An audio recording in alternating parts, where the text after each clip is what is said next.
Shalom jemaat yang dikasihi Tuhan, kiranya kasih karunia dan damai sejahtera dari Allah Bapa dan dari Tuhan Yesus Kristus menyertai saudara-saudara sekalian. Bapak Ibu, saudara-saudara yang dikasihi Tuhan, ketika kita menjalani hidup kita perlu memiliki arah yang jelas di dalam kita melakukan bagian kita.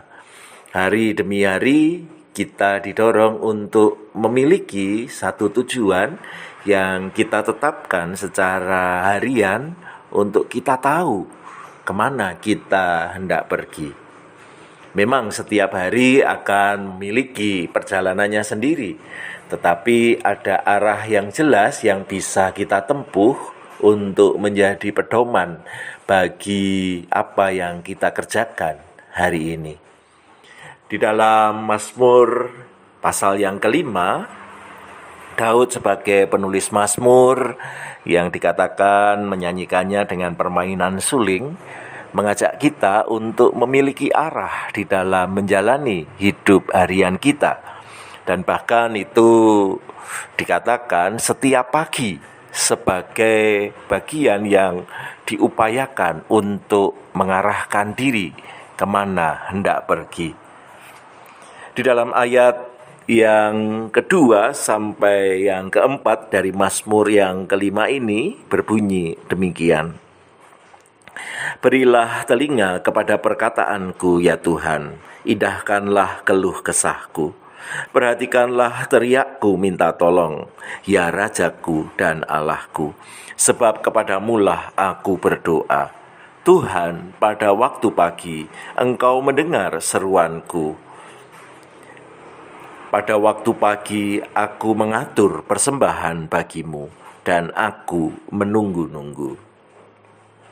Dari 3 ayat ini jelas bahwa di pagi hari Daud menetapkan arah perjalanannya, yaitu menjadikan Tuhan sebagai pedoman di dalam hidupnya. Di ayat-ayat berikutnya Daud menunjukkan bahwa ada saja hal-hal yang bisa membuat dia melakukan hal-hal yang berbeda dengan yang Tuhan inginkan, menjauh dari Tuhan. Tetapi kembali Daud mengatakan bahwa ada hal yang dia tetapkan untuk menjalani hidup hariannya, yaitu yang ditunjukkan di ayat yang ke-8.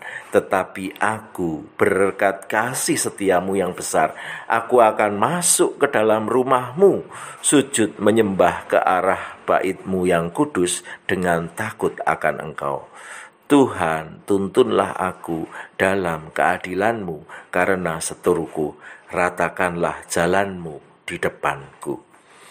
Jadi dengan tegas Daud mengatakan bahwa arah hidup hariannya yaitu sujud menyembah Tuhan, melakukan apa yang Tuhan inginkan di dalam kehidupan ini.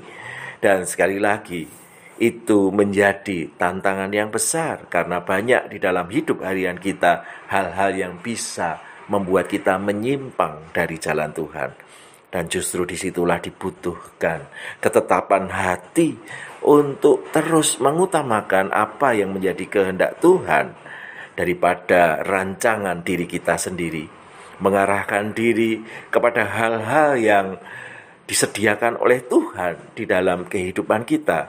Sehingga ketika kita bersedia melakukannya, itulah arah perjalanan terbaik yang kita tetapkan di dalam hidup harian kita.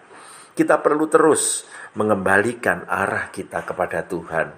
Karena kalau sampai menyimpang sedikit saja dan itu dibiarkan terjadi, maka penyimpangan itu akan menjadi bertambah lebar dan tahu-tahu kita sudah jauh dari Tuhan. Tetapi begitu kita sedikit menyimpang, kita kembalikan ke arah Tuhan, maka kita akan terus berada di jalan yang ditetapkan oleh Tuhan. Dan oleh karena itu Daud menyarankan itu dilakukan setiap pagi, setiap hari. Dan itu yang akan membawa kita kepada hidup yang berkenan di hadapan Tuhan. Ada bagian baik yang disediakan oleh Tuhan kepada kita semua yang mau melakukannya. Tetapi semua orang yang berlindung padamu akan bersukacita. Mereka akan bersorak-sorai selama-lamanya, karena Engkau menaungi mereka, dan karena Engkau akan bersukaria orang-orang yang mengasihi namamu. Sebab Engkaulah yang memberkati orang benar, ya Tuhan. Engkau memagari dia dengan anugerah-Mu seperti perisai. Orang-orang yang sungguh-sungguh mengupayakan mengarahkan diri kepada Tuhan akan mendapatkan sukacita, akan bersorak-sorai, hidupnya akan diberkati karena Tuhan melindungi dengan anugerah seperti perisai yang melindungi seorang prajurit dari serangan lawan. Yang kemudian menjadi bagian kita adalah bagaimana kita mengupayakan hidup harian kita untuk terus terarah kepada Tuhan, untuk terus melakukan bagian kita memuliakan Tuhan di dalam kehidupan ini. Kiranya Tuhan memampukan kita semua. Amin.